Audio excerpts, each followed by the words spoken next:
I think it's useful to think of the term hero as having three meanings for the Greeks. One is the one which perhaps comes closest to ours, so we can talk about the hero of a tragedy. The hero of Ajax is Ajax, the hero of Oedipus is Oedipus. That is more our meaning than theirs, but there is it is still a meaningful concept. More technically, or more correctly, heroes are the outstanding fighters of a particular generation. So the Greeks thought of a past generation, not theirs now, a past generation, as the age of heroes. And the age of heroes is very much the age in which the Iliad is set, and indeed the age in which Greek tragedy is set. So these people are all heroes by dint of having lived in that time and being outstandingly great men of a sort that we might not find anymore today. And then thirdly, there is the notion of a cult hero.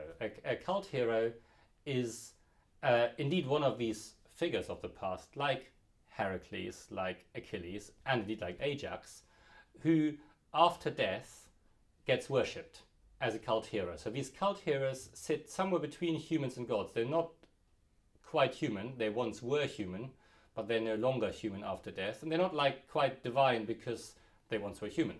So a cult hero gets worshipped typically at his tomb, much more than gods who are worshipped in a less specifically tied to a place. They have favorite places, but they don't need to have a tomb because death isn't so important for a god as it is for a hero, for a cult hero.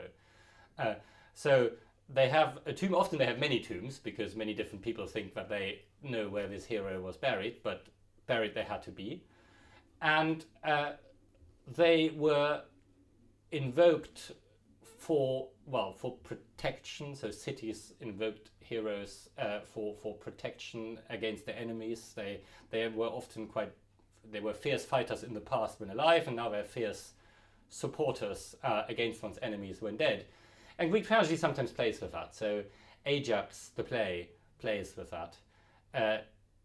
It is disputed exactly how much it plays with it. Arguably, the number of lines in the play which shout hero cult in such a way that you can't miss it is actually not very, very large. There are basically two consecutive moments in the second half of the play.